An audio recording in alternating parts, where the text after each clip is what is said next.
नमस्कार, साधनाज किचनमध्ये पुन्हा एकदा आपणा सर्वांचे स्वागत। आज तुम्हाला अंदाज आला असावा। आपलं साहित्य बघा, इथे कांदापातीचा कांदा मी घेतलेला आहे। साधारण एक 7-8 छोटे कांदे होते।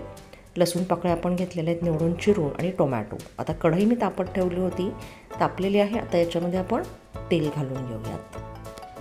टोमॅटो मी 2 मोठे लाल टोमॅटो धुवून घेतले होते, त्याचे आपण तुकडे करून घेतलेले आहेत। आता कढईमधलं तेल आपल्या इथे तापत आले की आपण इथे आता बघा, गॅसची फ्लेम आपण ही जास्त मोठी केलेली नाही आहे, मीडियम ठेवलेली आहे।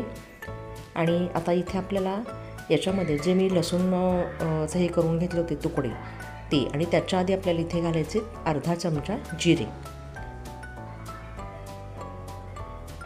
तर हे बारीक जरा काप करून घेतले तर हे जरा दाताखाली आले की छान वाटतं चटणी खाताना। आणि थोड्याच साहित्यामध्ये आपण हे करत आहोत।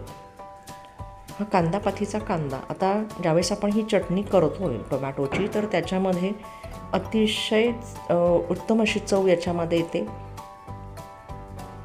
बाकी दुसराही कांदा तुम्ही वापरू शकता, तसं काही नाही, पण हा जरा चवीला छान वाटतो। आता कांदा आपला इथे जरासा आपण गुलाबीसर झाला की लगेच आपण टोमॅटो इथे ॲड करणार आहे।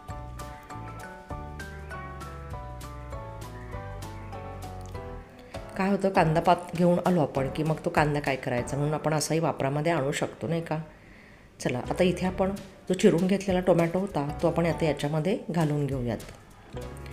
चटणीसाठी वापरताना तुम्ही लालच टोमॅटो वापरायचा आहे, आणि त्यामुळे जरा चटणी टोमॅटोचा जो रस उतरतो त्याच्यामध्ये, तर छान वाटतो खायला, तो चव चांगली वाटते त्याने। पण जेवढा पण आपण इथे टोमॅटो घेतला होता चिरून, तो आपण सगळा घालून घेतला आहे।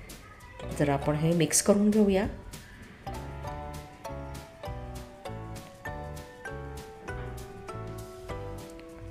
आता कांदा आणि टोमॅटो, आपला टोमॅटो सॉफ्ट झाला पाहिजे, मऊ शिजला पाहिजे, म्हणून आता आपण इथे याच्यावरती सुरुवातीला घालणार आहे मीठ।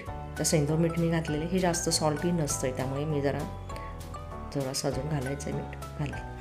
तर तुम्ही तुमच्या आवडीनुसार कमी जास्त असं प्रमाण इथे तिखट आणि मिठाचं करू शकता। मीठ आधी घातल्यामुळे टोमॅटो सॉफ्ट होणार आहे, आणि आता याच्यानंतर आपल्याला जे काही मसाले वापरायचे ते आपण इथे वापरणार आहे। बघा, आता टोमॅटो पण मीठ घातल्यावर लगेच जरा सॉफ्ट झालेले दिसतात, नाही का। हळद घालून घेतली आपण अर्धा चमचा। त्यानंतर आता इथे आपल्याला घालायचं आहे मिरची पावडर। मिरची पावडर मी इथे जेवढी हवी तेवढी मी घातली, माझ्या प्रमाणामध्ये 1.25 चमचा 1.5 चमचा अंदाजे केला आहे। तुम्हाला जास्त हवे असेल तुम्ही घालू शकता। तर इथे हा जो मसाला मी घातला आहे, तर हा मी घरी केलेला मसाला आहे, याचा व्हिडिओ आपण अपलोड केलेला आहे ऑलरेडी, तुम्ही बघू शकता। तर हेल्दी मसाला असा आहे, त्यामुळे आपण हा कशामध्येही वापरू शकता। आणि आता आपण हे सर्व परतून घेऊ। बघा, जास्त कुठल्याही मसाल्यांचा किंवा जास्त जिन्सांचा वापर न करता अतिशय रुचकर चविष्ट अशी आपण ही इथे टोमॅटोची चटणी बनवणार आहोत। बघा, आता हे शिजल्यानंतर आपल्याला अशी दिसते, आणि साईडला बघा जर असं तेलामध्ये ते टोमॅटोचा रस हे असं सगळं मिक्स झाल्यामुळे जरा तयार झाले। आता वरून आपल्याला इथे थोड्या प्रमाणामध्ये शेंगदाण्याचा कूट घालायचा आहे। आता हा मला आवडतो घालेल, तुम्हाला जर नसेल आवडत तर तुम्ही स्किप केला तरीसुद्धा काही हरकत नाही। ही आपल्याला एकजीव करून घ्यायची आहे।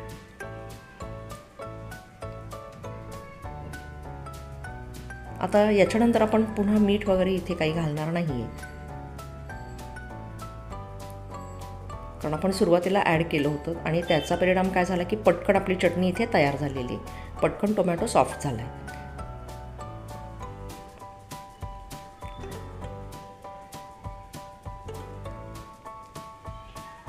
बघा, इथे आपली टोमॅटोची चटणी रेडी झालेली आहे। तुम्ही करा, मार्केटमध्ये भरपूर रसरशीत असे छान टोमॅटो आहेत, लाल लाल, आणा, करून बघा, मला सांगा कशी झाली ती कमेंट करून सांगा, आणि तुम्ही बनवायला घ्या। ही 7-8 दिवस आरामात टिकते। लाईक करा, शेअर करा, आणि सबस्क्राईब करायला मुळीच विसरू नका, त्याशिवाय नवनवीन व्हिडिओ कसे बघणार।